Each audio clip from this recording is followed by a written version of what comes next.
This is the Landyachtz Ultra Carve, a mini cruiser that uses RKPs instead of TKPs. In this video, I'll share my experience after riding it and compare it to other similar cruisers. Now, transparency disclaimer, Landyachtz did send this board to me for free, but of course, I only accepted it under the terms that I could share my honest thoughts. Also, I'm giving away this tugboat cruiser.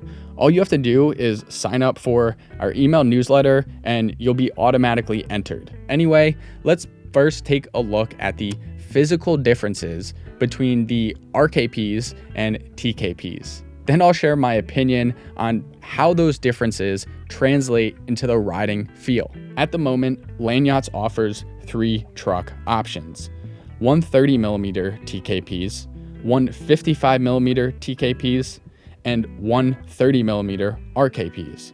On the standard tugboat, you can either get the 130 or 155 TKPs, and the Ultra Carve 130 RKPs. One of the cool things that I personally like about bear trucks is that they have an 8-hole mounting pattern, so you can adjust the wheelbase by 3/8 of an inch. Both have a cone and barrel bushing setup, but the TKPs aren't as beefy.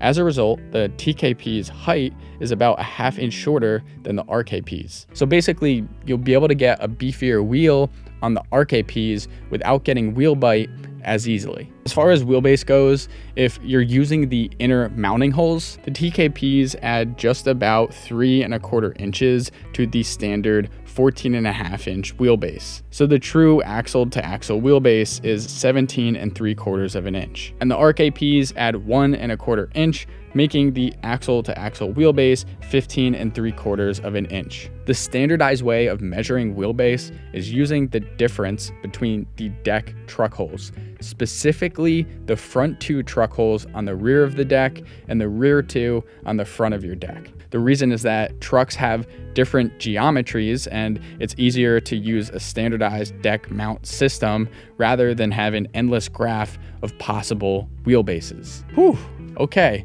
that was a little side rant, tangent ski, whatever you want to call it. But how do those physical differences now translate into the riding feel? So I spent a good amount of time just alternating between the 130 TKPs, 155 TKPs, and 130 RKPs.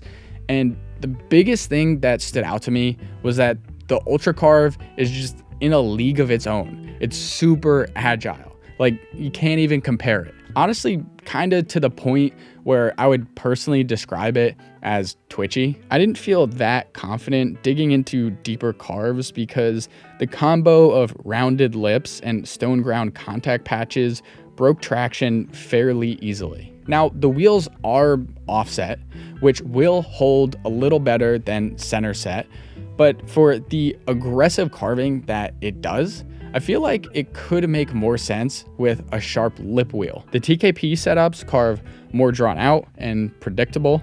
I felt more confident doing speed checks or picking up more speed. Both TKP setups, in my opinion, aren't even comparable to the nimbleness, the agility, the punchiness of the Ultra Carve. I want to emphasize though that I know a lot of people who really enjoy the Ultra Carve.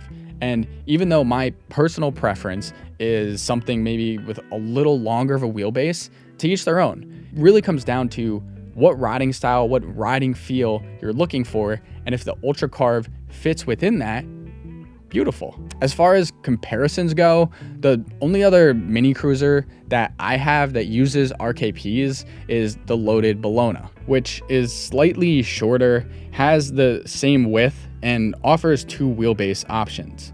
They have pretty similar concave, but the Bologna is more flat. 2 main differences that stick out to me are the Bologna's wider trucks and longer wheelbase. The wider trucks make turning slightly more drawn out, and the Paris trucks add 2 inches to the standard wheelbase. While I describe both as agile and punchy, the Ultra Carve is once again just all the way out there in a league of its own, given its shorter wheelbase and more narrow trucks. Okay, I know I kind of ranted a bunch in this video, but here are some main takeaways. The Ultra Carve is an extremely nimble cruiser that almost crosses over into the surf skate realm, if I'm being honest. It's just so freaking carvy, pumpy, it's wild. Now the flip side of that is that any sort of speed will get sketchy real quick. I'd go for the 155 TKPs if you want the most stable setup.